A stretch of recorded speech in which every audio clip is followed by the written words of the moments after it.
Ce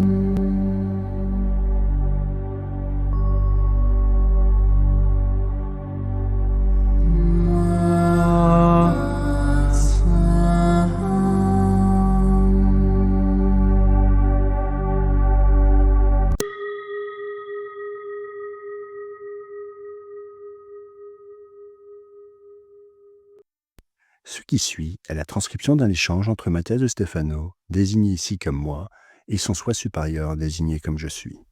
Dans cette capsule, la voix masculine incarnera le moi, tandis que la voix féminine représentera le je suis.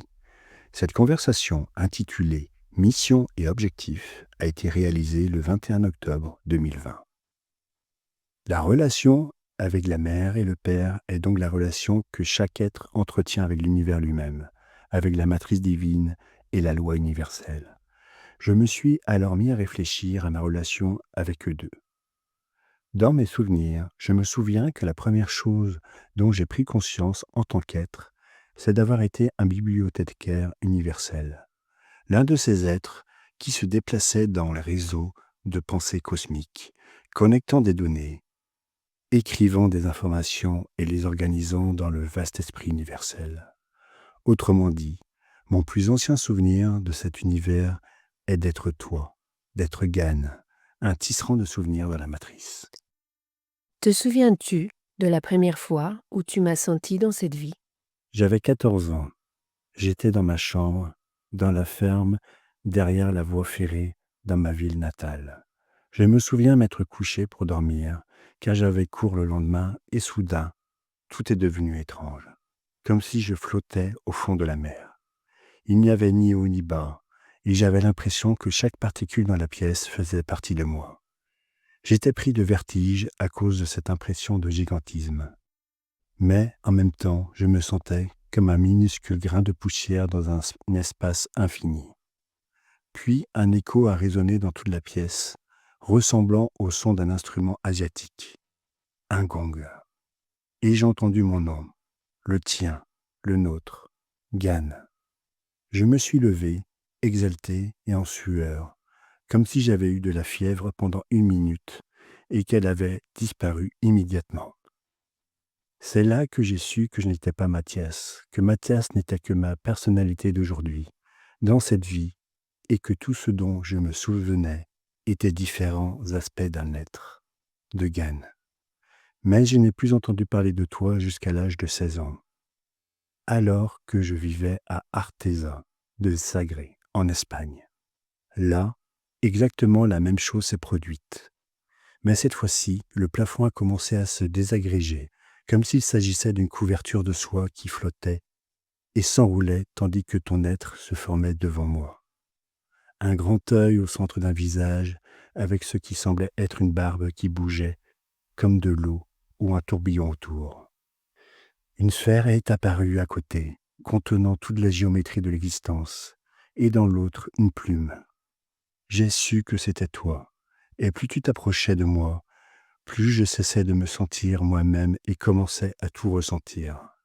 À cet instant, ton grand œil s'est uni au mien, et j'ai eu l'impression de pénétrer à travers un miroir sphérique, un trou noir, où toute la lumière et les ombres se déforment, laissant cesser d'exister les formes concrètes.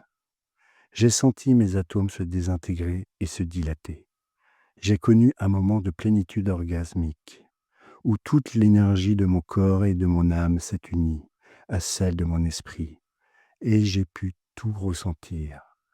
Je me suis senti comme un appareil, un ordinateur branché sur le courant, connecté au réseau, capable de ressentir tout Internet, cessant de me croire unique, seul, séparé. Et j'ai réalisé que dans ma conscience circulait l'information qui arrivait à tous les ordinateurs du monde, et que je pouvais ressentir les données, même si je ne les comprenais pas et ne les traitais pas. Elles étaient là, à travers moi. J'ai senti que les informations ne devenaient visibles que lorsque j'écrivais la question dans le moteur de recherche. Toutes les réponses étaient là, mais je ne savais pas quelle était la bonne question pour les trouver. Je suis le réseau, me suis-je dit. J'ai ressenti la sensation la plus belle et la plus agréable que j'aurais jamais pu ressentir. Être un électron dans un câble, À ce moment-là, tu m'as dit, Je suis Gan, et tu es moi. je ne l'oublierai jamais. Et maintenant, 17 ans plus tard, c'est là que tout prend tout son sens. Ce jour-là, tu ne m'as rien expliqué. Tu m'as fait me souvenir de tout. Tu m'as montré avec un sourire que j'étais une extension de quelque chose de merveilleux, du réseau. Tu m'as montré ma mère, la matrice divine, son histoire, son fonctionnement. Ce jour-là, je me suis souvenu de tout ce que j'ai ensuite pu partager avec tout le monde sur l'univers. Ce jour-là, je me suis souvenu de ma mission. Souviens-toi, souviens-toi, souviens-toi. Tu l'as répété 3 fois. Quen, mon guide d'enfance, me le disait aussi 3 fois. J'ai senti que tu disais à mon corps, souviens-toi, tu as la mémoire de tout ce que tu as vécu dans ce monde. J'ai senti que tu disais à mon âme, souviens-toi, tu es venu pour reconnecter toutes les parties de toi qui sont dispersées à travers le temps et l'espace. Et que tu murmurais à mon esprit, souviens-toi que tout ce que tu dois faire, c'est revenir au cœur. Je croyais que mon but dans la vie était autre, mais j'ai ensuite compris que non. Mon but était de me souvenir. 3 fois souvenir. Ce souvenir était ce qui te reliait à la mer. Tisseurs de réseau. Les bibliothécaires, comme tu nous as appelés, sommes les connecteurs des informations du cosmos. Les tisseurs de données, les neurones qui transmettent l'information. Nous sommes des milliards et notre seul but est de connecter les différentes parties. C'est pourquoi ta tâche avec le réseau planétaire est un fractal de ce que tu es. Et là, tu trouves la logique chez ta mère. J'ai alors compris ma relation avec ma mère. Ma mère est le but, tant ma mère humaine que ma mère terre et la mère divine. Mais ce n'est pas une relation très émotionnelle ou sentimentale. Elle est plus dure, voire plus froide, car j'ai compris pourquoi j'ai tant de mal à être émotionnel. Mon fils, avec ma mère, car elle est le fractal du grand réseau, pour lequel je fais ce que je fais, dans lequel je me sens libre de sentir l'information circuler, sans dépendance émotionnelle. La femme du bibliothécaire, de celui qui passe sa vie à ranger les livres des autres que d'autres ont éparpillés partout, est l'image d'un être qui aime l'ordre, qui aime la solitude, le silence des couloirs de la bibliothèque. C'est ma façon de me connecter à ma mère. Je comprends maintenant pourquoi, depuis que j'ai commencé à me souvenir de notre lien, celui-ci a changé. Et nous sommes tous deux devenus plus froids et distants, même si nous étions connectés tout le temps. J'ai commencé à la ressentir comme je ressens la Terre et la matrice. Pour moi, la matrice n'est pas un piège, un système, mais une mère qui m'offre toutes les réponses. La protection, la liberté de faire ce qui me plaît et de créer ma propre réalité. Au cours de ma vie humaine, je ressentais une certaine dette envers ma mère, peut-être à cause du machisme de la famille, parce que je sentais que je devais lui rendre la maison que ses oncles lui avaient prise, au nom des hommes de Stefano.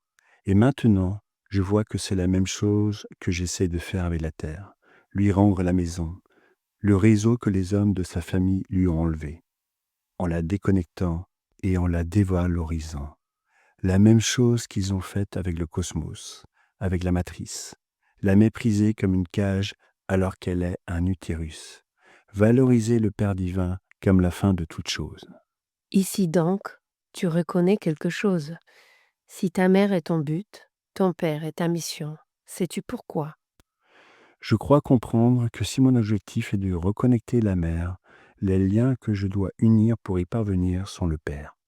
La mission ici consisterait à trouver les liens et à savoir comment les unir, afin d'accomplir le but qui serait la reconnexion des parties. Comprends-tu ce qu'est exactement une mission et un but? Je suppose. Ce que je sais, c'est que c'est quelque chose qui rend tout le monde fou. Beaucoup me demandent toujours, comment puis-je savoir quelle est ma mission et mon but? En supposant que je sais exactement quels sont les miens, parce que je m'en souviens, comme si j'avais suivi un processus, une méthode pour les trouver. Tout d'abord, Il faut comprendre ce qu'est une mission et ce qu'est un but. Le mot mission vient du latin mitter, qui signifie envoyer. Une missive, un missionnaire, une messe sont tous des mots qui font référence au fait d'être envoyé quelque part pour accomplir une action spécifique. Le but vient de pro, devant, et ponere, mettre, c'est-à-dire du latin mettre quelque chose devant. Il s'agit de tout ce que l'on cherche à atteindre, de l'objectif et de la finalité des choses. Vous pouvez donc comprendre que si le but est la victoire, la mission est le chemin. Comme mes noms de famille, De Stefano, Victorieux, Bide, Chemin, ai-je décidé d'être aussi évident dans ma vie? Toutes les parties qui composent ce que tu es ont veillé à ce que chaque détail de ta vie te rappelle ce que tu dois faire. Ainsi, peu importe où tu veux aller, tu verras toujours le même code de manière simple si tu sais observer. Je comprends. Maintenant, tout le monde doit comprendre que chacun a une mission et un but dans la vie, mais personne ne peut vous dire ce qu'il sent, car le but est justement quelque chose que l'on s'est fixé et que l'on cherche à atteindre, et la mission implique les conflits et les outils dont je dispose dans ma vie pour relever ce défi et arriver au bout en ayant accompli ce que l'on attendait de moi. Le but et la mission ne sont pas des choses hors du commun, hors du biologique, hors de la vie ordinaire. En fait, tous deux ont façonné ce que nous sommes aujourd'hui. Par conséquent, comme dans vos noms de famille, tout ce que vous êtes, faites et ressentez vous parle constamment à voix haute de votre mission et de votre but. Savez-vous pourquoi tout le monde vous demande comment connaître votre but? C'est exactement ce que je me demande. Parce qu'ils voient que tu les as accomplis sans effort. Et sais-tu pourquoi? Non, C'est simple, parce que tu te permets d'être toi-même. Tu as toujours fait ce qui venait de ton cœur. Et quand tu ne l'as pas fait, les choses ont rapidement échoué, n'est-ce pas? oui, c'est vrai. Ce que tu me dis est logique. Si la mission et le but sont dans ma conception humaine, s'ils sont intrinsèquement intégrés dans mon organisme physique, émotionnel et mental, dans le subconscient, l'inconscient et le conscient, cela signifie que la seule façon de voir, de comprendre et d'accomplir ma mission et mon but est d'être moi-même. Il n'y a rien à l'extérieur qui me les montre, car la seule façon de les voir est de me voir moi-même. Tant que je ne reviendrai pas au cœur, au centre, je ne comprendrai pas. Et pour cela, il n'est pas nécessaire d'être spirituel, il faut être cohérent. Exactement. Alors, quand on te demandera à nouveau quel est ton but ou ta mission, rappelle-leur. Ta mission est le chemin que tu dois parcourir pour surmonter les défis qui s'y présentent avec les outils dont tu disposes depuis ta naissance. Votre but est ce que vous espérez atteindre, ce qui ne part pas du désir, mais de l'essence même de ce que vous êtes. Donc pour vous réaliser, dans les deux, vous devez revenir à vous-même et découvrir quel est votre chemin, quels sont vos dons et ce que vous espérez devenir. À la question « Comment faire tout cela ?», la réponse est simple. Toi seul le sais. Mon seul conseil est que tu sois capable de regarder davantage en toi. Le chemin à parcourir est lent, mais il se raccourcit lorsque tu te tournes vers ton fort intérieur. En comprenant la relation avec la mère et le père, il est plus facile de voir le but et la mission. Mais le but et la mission sont-ils quelque chose d'universel? L'univers est un tissu, une matrice qui engendre des réalités. Chacun des liens qui le composent est un chemin différent. Vous pouvez choisir parmi des milliers de chemins sur lesquels vous rencontrerez des défis uniques et spéciaux, tous en accord avec votre vibration, car sans résonance, le chemin vous expulserait, c'est-à-dire que chacun a la réalité avec laquelle il vibre. Mais l'univers en soi est comme une sphère. Autrement dit, y a-t-il une fin à une balle? Non, c'est constant.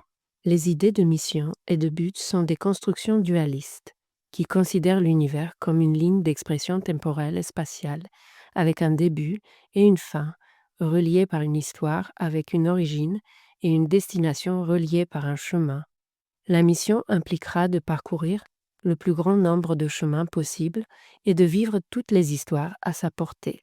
Le but impliquera de prendre conscience de la raison pour laquelle le chemin est parcouru, de ce qu'on en apprend, et de sa transcendance à travers la création d'un nouveau chemin. L'univers, en réalité, n'a aucun but, car dans une sphère, il n'y a ni fin ni destination. L'univers n'a pas de mission, car il n'est pas fait de chemin, mais de vibrations. Alors, Au moment où un être conscient apparaît dans l'univers, il utilise la vibration qu'il possède pour se propulser, créant le positif et le négatif comme force de création. C'est ainsi qu'apparaît la première idée d'origine et de destin. C'est ainsi qu'apparaît l'idée de chemin, de but, de défi. Elle n'est pas implicite dans le créateur lui-même, mais dans la création. Le but et la mission sont le produit d'un être qui s'exprime. C'est pourquoi toute mission est l'écho d'un but antérieur. karma et dharma, les concepts indiens. Le karma est la mission, ce qu'il faut apprendre en chemin. Le dharma est ce qui a été appris, la sagesse acquise. Ce sont les termes utilisés par la philosophie spirituelle pour décrire la mission et le but. Les deux pieds construisent la vie, pas à pas. Il existe des milliers de missions et des milliers de buts. L'essentiel est de comprendre que les deux sont une construction de l'être lui-même. C'est pourquoi vous ne pourrez vous reconnecter à eux qu'en revenant à vous-même, à votre centre, en revenant au cœur, qui en latin se dit Recordis, se souvenir. Alors, ayant compris la différence entre mission et objectif, la façon de les équilibrer en moi est de revenir à mon centre. la cohérence, la méditation, la reconnexion de la sainte trinité de votre être, amour, sagesse et volonté, âme, corps, esprit, esprit, émotion et physique, vibration, énergie et matière, passé, présent et futur, large, haut et profond, mère, père et fils, électron, proton et neutron, mission, but et être. Revenir à moi. Je me souviens donc de la matrice du but incarné dans ma mère, le chemin de la loi qui guide mon père. Tout converge en moi pour que ce soit moi qui l'ai créé. Je suis ma mission, je suis mon but. Souviens-toi, souviens-toi, souviens-toi.